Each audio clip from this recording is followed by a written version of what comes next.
हरे भरे जंगल में एक शेर रहता था। उसका नाम था सिंघू।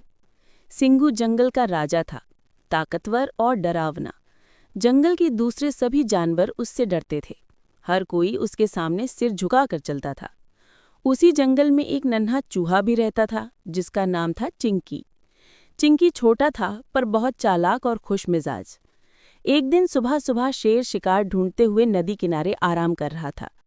गर्मी ज्यादा थी, इसलिए शेर नींद में झपकी लेने लगा। पास ही चिंकी अपनी दोस्तों के साथ खेल रहा था। खेलते खेलते वो शेर की मोटी पूंछ पर कूद गया। शेर को गुदगुदी सी हुई और उसकी नींद टूट गई। उसने गुस्से में अपनी बड़ी बड़ी आंखें खोलीं और दहाड़ा, कौन है जो जंगल के राजा को परेशान कर रहा है? चिंकी डर के मारे कांपने लगा। उसने हाथ जोड़कर कहा, महाराज माफ कीजिए, खेलते खेलते गलती से आपकी पूंछ पर आ गया, कृपया मुझे जाने दें।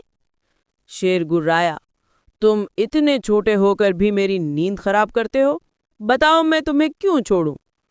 चिंकी कांपते हुए बोला, राजा जी मैं छोटा हूं, पर एक दिन मैं आपके काम आ सकता हूं। शेर जोर से हंस पड़ा, तुम जैसे छोटे चूहे की मेरे जैसे ताकतवर शेर को क्या जरूरत पड़ेगी? लेकिन तुम्हारी हिम्मत अच्छी है, जाओ। और उसने चूहे को छोड़ दिया। दिन बीतते गए। एक शाम शिकारी जंगल में आए। उन्होंने शेर को पकड़ने के लिए बड़ा और मजबूत जाल बिछाया। शेर शिकार की तलाश में उसी रास्ते से गुजरा और जाल में फंस गया। जाल इतना मजबूत था कि चाहे जितनी ताकत लगाओ, टूटने का नाम ही नहीं ले रहा था। शेर ने जोर जोर से दहाड़ लगाई। उसकी आवाज पूरे जंगल में गूंज उठी। पास के बिल में चिंकी खेल रहा था। उसने शेर की दहाड़ सुनी और पहचान लिया कि ये तो वही राजा सिंघू की आवाज है जिसने उसे उस दिन छोड़ दिया था। वो दौड़ता हुआ वहां पहुंचा। चिंकी ने जाल देखा और तुरंत समझ गया कि ये इंसानों का काम है। उसने बिना समय गवाए अपने नुकीले दांतों से जाल की मोटी रस्सियां कुतरनी शुरू कर दी। धीरे धीरे रस्सियां कटने लगीं। शेर धैर्य से चूहे को देखता रहा। आखिरकार कुछ ही देर में जाल टूट गया और शेर आज़ाद हो गया।